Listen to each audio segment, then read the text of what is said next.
শেষ করে দিয়েছেন। আমরা দেখানোর চেষ্টা করছি যে এবং যে কয়টি ভবন রয়েছে সবগুলি কিন্তু ভেঙে একরকম তছনছ করে দেওয়া হয়েছে এবং এখনও ভাঙচুর করা হচ্ছে। লিফটগুলোকেও ভেঙে শেষ করে দেওয়া হয়েছে এবং শিক্ষার্থীরা বলছেন তাদের যে দীর্ঘদিনের ক্ষোভ ছিল সেই ক্ষোভ আজকে তারা সমাপ্তি ঘোষণা করেছেন সেই ক্ষোভের।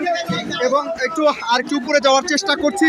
ছাত্র জনতার গণঅভ্যুত্থানের পর শিক্ষার্থীদের যেই রক্তচড়া একটি ক্ষোভ তৈরি হয়েছে সেই ক্ষোভ আজকে শিক্ষার্থীরা ছাড়ছেন এবং সরাসরি দেখানোর চেষ্টা করছি যে এখানে শুধু শিক্ষার্থী নয়, নানান শ্রেণী পেশার মানুষ এখানে আজকে উপস্থিত হয়েছেন।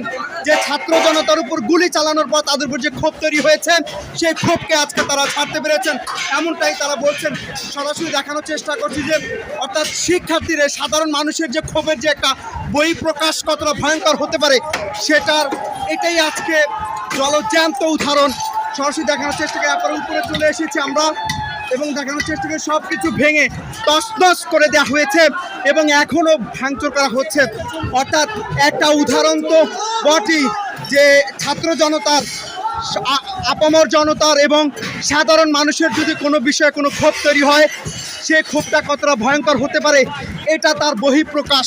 এবং শেখ মুজিবের যে ৩২ নম্বরের বাসাটি রয়েছে একরকম ভেঙে তছনছ করে দেওয়া হয়েছে এবং এখনো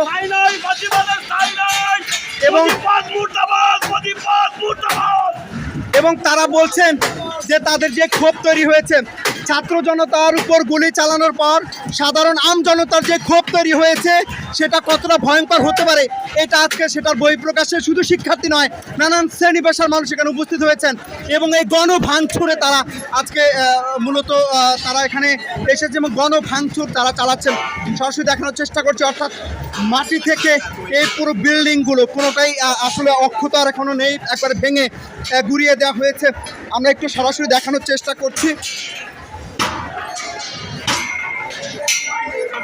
অর্থাৎ শিক্ষার্থী এবং সাধারণ মানুষের যেন আরেকটি গণঅভ্যুত্থান যেটা দেখতে পেলাম আমরা, এই জন্য শিক্ষার্থী এবং আম জনতার আরেকটি গণঅভ্যুত্থান হলো এবং শিক্ষার্থীদের যে ক্ষোভ ছিল সে ক্ষোভে তারা আজকে সমাপ্তি ঘটিয়েছে।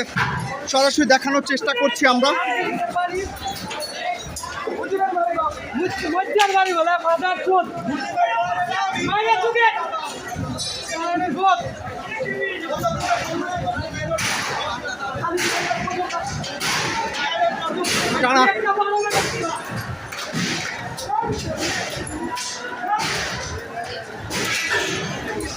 টানা ভাঙচুরের পরও শিক্ষার্থীরা আজকে মেনেই এখনও তারা মূলত ভাঙচুর চালাচ্ছে। সব মিলে বলা চলে যে সব লণ্ডভণ্ড হয়ে গেছে এবং ভাঙচুর চালিয়ে পুরো বলা চলে যে ৩২ নম্বর একটি কাচের দেয়ালিকা, এই কাচের দেয়ালিকাকে ভেঙে একবারে তছনছ করে দেওয়া হয়েছে এবং আমরা একটু সরাসরি দেখানোর চেষ্টা করছি যে আসলে কি হয়েছে, বাহিরে কি ভিতরে ভাঙচুর চলছে, বাহিরে কি রয়েছে একটু দেখানোর চেষ্টা করছি।